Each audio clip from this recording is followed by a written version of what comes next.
Good morning, everybody. This is Ying Yang in California with Morsels of a Thought number 1230. And I want you to see Chloe for a moment. Oh, okay, never mind. Okay, I want you to see Zia. Okay, come on, Chloe. Come on, Zia. Come on. Come on.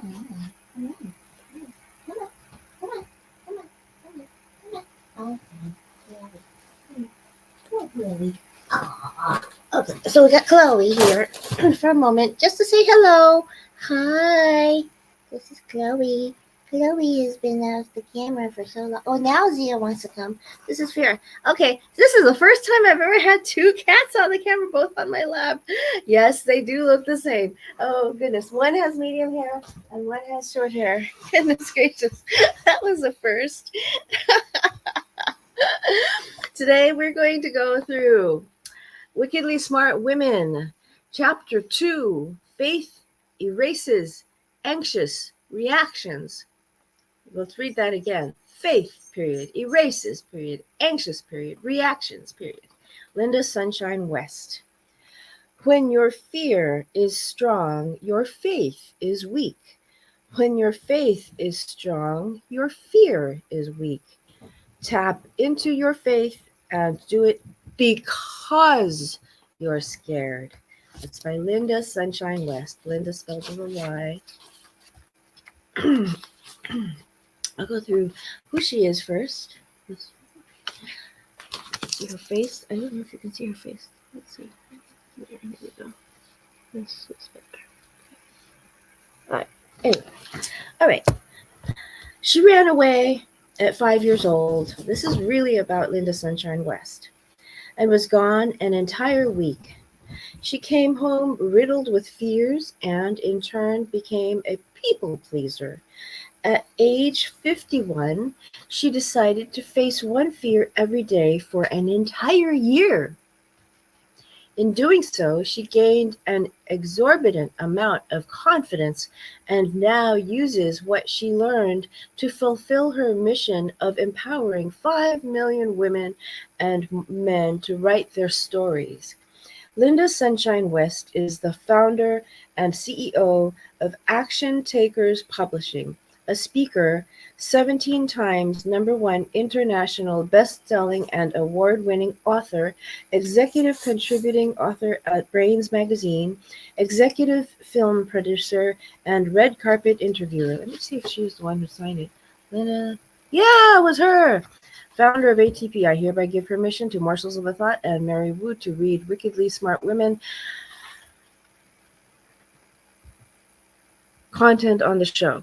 I think she says content on the show. Have fun and good luck. Lynda Sunshine West, founder ATP. Right here. That's her autograph. Yay! So glad she wrote something here. I couldn't read the signatures. I never said her name. Now I know. She believes in cooperation and this is really about Lynda Sunshine West, by the way. This is not a story. This is a story, a real story. She believes in cooperation and collaboration and loves connecting with like-minded people. Having grown up in a volatile, physically, mentally, and verbally abusive alcoholic household and marrying someone just like her dad, Lynda's voice was stifled far too long. It left her feeling suppressed, ignored, and judged, which made her shut down. At the age of 51, she found a life coach who helped her discover. My glasses are so unclear. Because I'm dead. Anyway, at the age of 51, she found a life coach who helped her discover that she has value, and it was time for her to share her voice and speak out loud. In doing so, she was met with praise, recognition, and acknowledgement. Lynda Sunshine no longer sits in the back of the room, but now speaks on stages, interviews stars on the red carpet, makes TV and podcast appearances, publishes books, and creates positive, uplifting, judgment-free safe zones. Connect with Lynda Sunshine at www.actiontakerspublishing.com. Faith erases anxious reactions. Lynda Sunshine West. It was a day like any other, or so I thought. That's the story now. We're in the story here, what she wrote. It was a day like any other, or so I thought. I shouldn't put in that word. It says, it was a day like any other, so I thought. Sorry. I woke up with nothing important on my mind and hadn't even considered what the new year would bring. I used to set New Year's resolutions, but never followed through on any of them, so I stopped setting them when I was about 30 years old. Who was it that decided we needed to start new on the first day of the year? What kind of craziness is that, right? Every year on January 1st, you decide that you're going to make a huge shift in your life. Some of the most common resolutions are to stop smoking, stop drinking, stop gambling, start exercising, start eating healthy, start saving for retirement. You start off gung ho, and by about January 15th, if you're lucky that you made it 15 days, you've failed. This may not be your experience, but this was mine. Every friggin' year. Number one, set a resolution to change my life. Number two, do great for a few days. Number three, start falling off the wagon. Number four, break the resolution. Number five, feel like a failure. Repeat cycle next year. As I think back on that time, I was just setting, oh, good morning, John Clark. Here we go. The screen shows you finally. The screen was doing crazy things just now and didn't show your name at all. But I know it must have been there. Repeat cycle next year, she says. As I think back on that time, I was just setting a New Year's resolution because that was what everyone around me did. Monkey see, monkey do. But this day was different. Something snapped inside of me. My intuition was firing on all cylinders. God spoke to me out loud and clear. It was the morning of January 1st, 2015. I woke up and heard someone yelling. In my head, it was me yelling at myself. I have so many fears. They're stopping me from living my life. I'm going to break through one fear a day this year, every day. I'm going to break through one fear a day this year, every day. Yep, that's what started me on an unknown path. I had no idea what fears were going to show up, how I was going to handle them, what I was going to do. I just knew one thing. I was no longer going to let fear control my life. I grew up in a volatile, abusive, alcoholic household. When I was 5 years old, I ran away and was gone an entire week. I know what you're asking. It's always the first question people ask me, where did you go? I just went to the neighbor's house, so I was safe. But something happened that week that locked in a very strong belief about me and the people in my life. There I was, 5 years old, and no one came to get me. What I didn't know is that my mom knew where I was the whole time. Why is this significant? Imagine that you are 5 years old and you decide to run away. Most kids run away for 15 minutes or an hour. That's funny. Good morning, Nancy Saunders. What's that?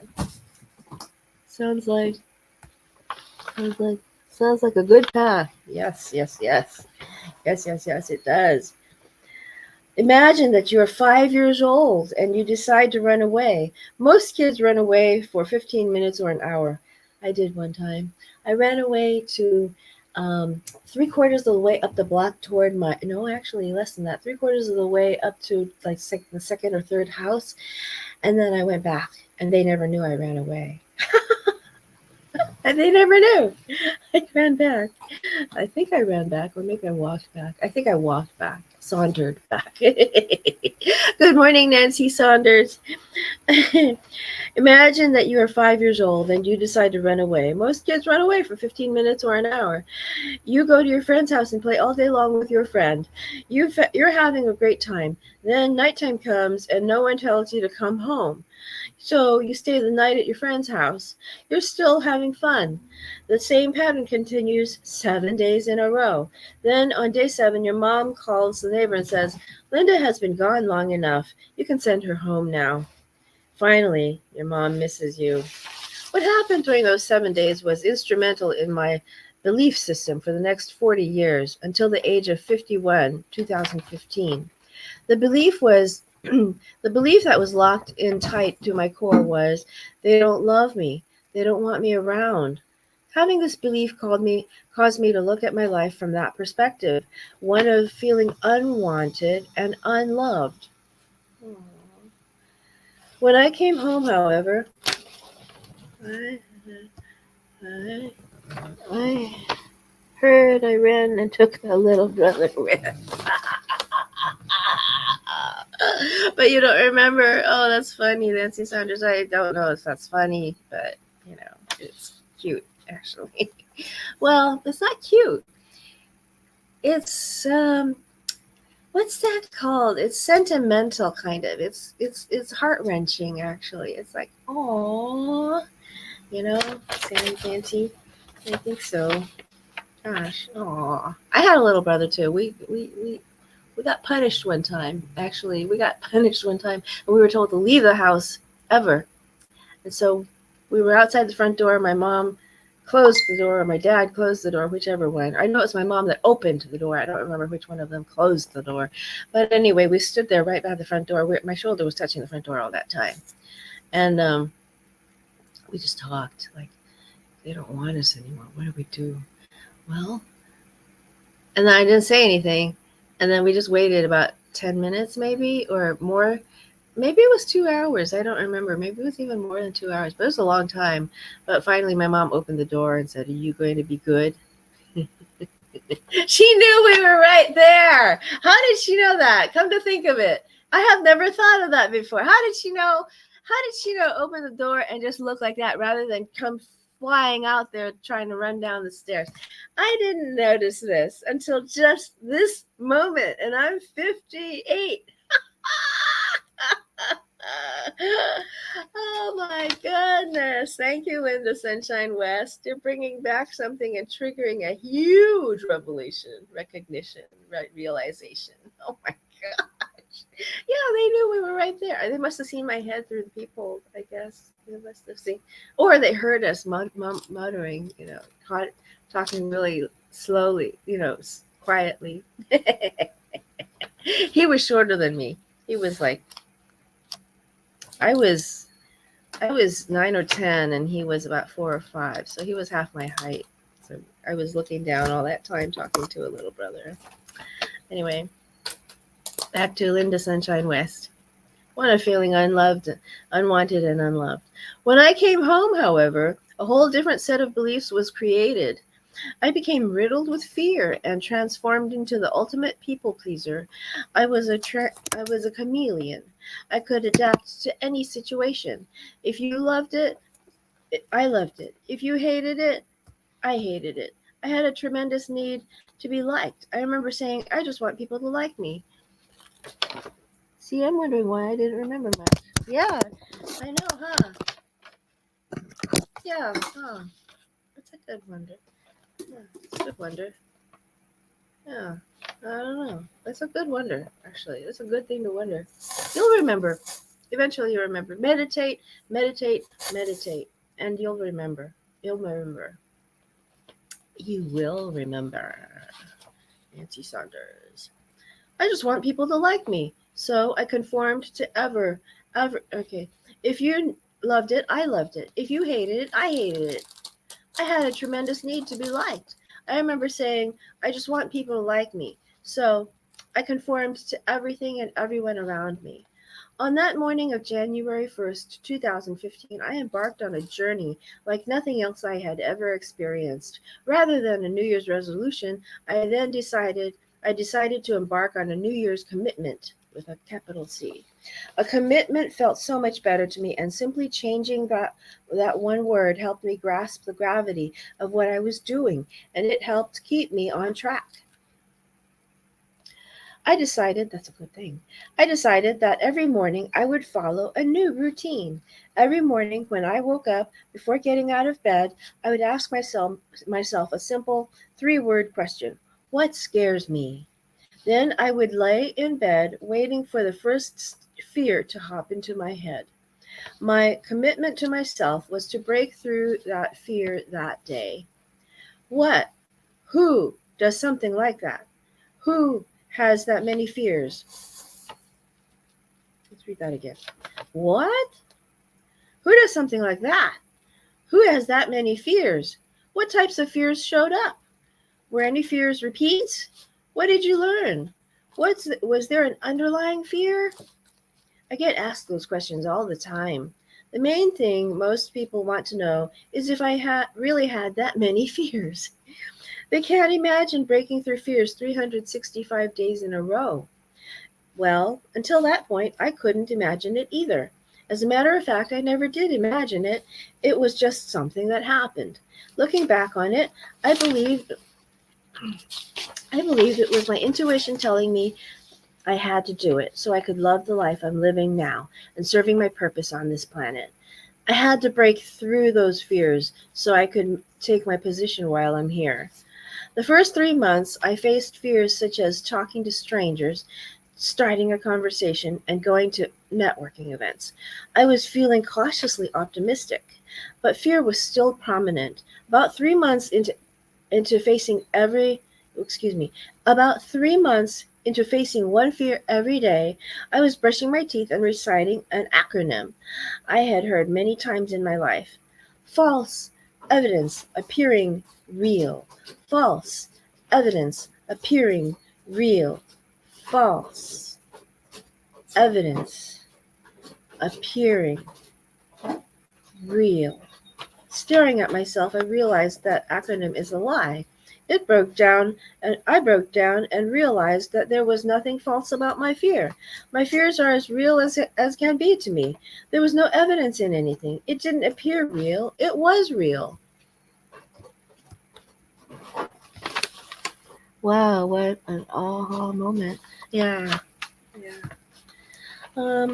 So I looked over the previous 3 months and had this epiphany that when I tapped into my faith, it was much easier for me to break through my fear. You can't have faith and fear at the same time. They are opposites. I also realized that fear is nothing more than anxiety or nervousness. So I came up with my own acronym. Faith erases anxious reactions. When your faith is strong, your fear is weak. You just need to tap into your faith. Faith in yourself, faith in others, and faith in God or your higher power. I continued the process. Wake up, ask the questions, wait for the answer, face the fear that day. Over the next 90 days, I conquered fears such as asking someone to do something for me, speaking on stage, asking a celebrity to endorse my book. After 180 days of fears, I looked back on the previous 6 months and asked myself a question. What's the common theme between these fears? There's got to be something. That's when I had another epiphany. The majority of my fears were caused by the fear of judgment. Something as simple as starting a conversation with a stranger can be difficult for many of us. In my case, it was the fear of saying something stupid or ignorant. For others, it may be due to their speaking with an accent or not being an expert on a certain topic. Armed with this knowledge, I was able to tackle the next 6 months with a mission to rid myself of the fear of judgment. By the end of the year, judgment was no longer an issue for me. I did it. Okay, so what I would like to do is, I'm thinking, how many more paragraphs do we have? We have another 2 pages. One of the greatest lessons I learned during that year was that the vast majority of the time after breaking through my fears, I felt good about doing it. I was proud of myself. I met someone absolutely amazing that I wouldn't have met had I not broken that through that fear, and that the results on the other side of fear were usually way better than I ever imagined. This was one of those mind-blowing moments that helped me realize that my fear was robbing me of what could be, quote unquote, could be, no more. I took a stand right then and there. When my intuition spoke to me and gave me the idea to break through one fear a day for a year, had I not listened to that intuition, I ignored it. If I had hold on, had I not listened to that intuition and ignored it and ran away, just like I did when I was 5, I wouldn't have had the amazing experiences I've had. You see, I started to realize that I needed to break through my fears because I was scared, not in spite of the fear, not feel the fear and do it anyway. Those are disempowering statements. When you break through fear because you're scared, it create when you create when you break through fear. If you hold on, let me go like this. Hold on. There's a few more pages. I'm going to read this next year. No, I'm going to read it now. When you break through, what time is it? Oh, sorry. Okay, I can do this. Fear erases anxious reactions. When you break through fear because you're scared, it creates an empowering feeling. I know that 99% of the time after I break through a fear, the result is going to be so much better than I ever imagined. Read that one more time. Okay. I know that 99% of the time after I break through the fear, the result is going to be so much better than I ever imagined. Read that one more time. 99% of the time after you break through a fear, the result will be so much better than you ever imagined. With that in mind, why would we deprive ourselves of the opportunities that are on the other side of our fears? Some of the amazing things that have happened to me from breaking through my fears because I was scared are, and then she's got 7 bullet points. Bullet point. Interviewed the president of Mexico in his presidential suite. Interviewed hundreds of stars on the red carpet at the Academy Awards after party. Done over 6,000 live videos. I'm on 1,230, so I know that's hard. That's 4 times as many, 5 times as many as I've done. Became an executive film producer of a movie called Wishman, the story of the founding of the Make-A-Wish Foundation. Became an award-winning 17 times #1 international best-selling author. Met some absolutely incredible people who have helped me to continue transforming my life. And so much more. The comfort zone is exactly like a balloon. Outside of the comfort zone is where opportunities and possibilities are waiting for you. The first time you blow up a balloon, it's kind of difficult. You have to puff up your cheeks and push a lot of air into the balloon. Sometimes it makes your cheeks hurt. When you let the air out of the balloon, it has stretched out a little bit. The next time you blow up that same balloon, it's a little bit easier, and it gets a little bit bigger than the previous time. When you let out the air, it's a little bigger than it was the first time. Just like oh gosh, you know what I'm thinking about is when I used to blow up balloons in my father's car, a station wagon. My brother and I would be in the front seat. There was no use of seatbelts at the time. We had seatbelts and they were installed, but nobody used them at the time in the 70s. And I would just be scooting around the front bench, driver bench, was the seat, and I'd be blowing balloons, and my younger brother was in the back, and he came up to the front, and then he came up to the rear view mirror, and he went like this. He went, oh, oh, oh, to the mirror, and he put his slobber all over it. My father would come back to the car.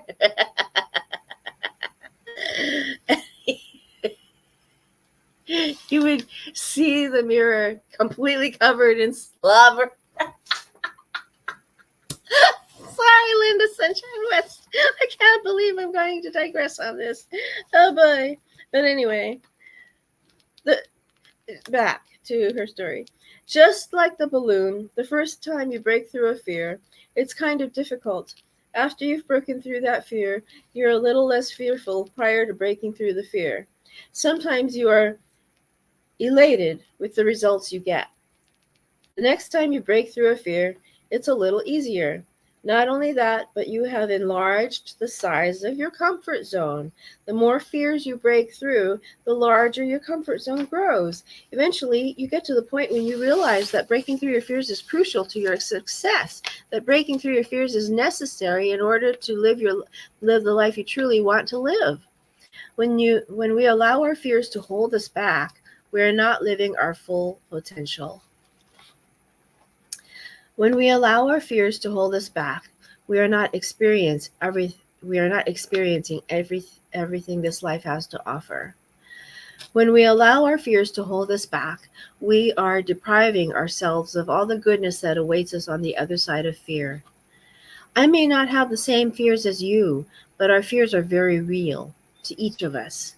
Let's decide right here, right now, not to allow anyone to rob us of our experience of that fear by telling us it's insignificant or ridiculous. You have the power to break through that fear in that moment, but only you can make that decision. And it has to be a decision that you made for you, not one that someone else made for you. Yes, fear is scary, but it doesn't have to control our lives. In fact, it can make life better.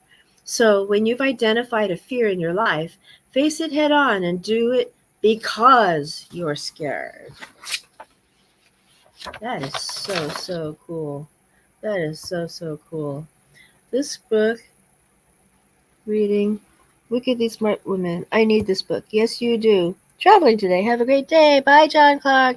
Okay, bye, Nancy Saunders. See you guys later. Okay, old Kinderhook. Bye.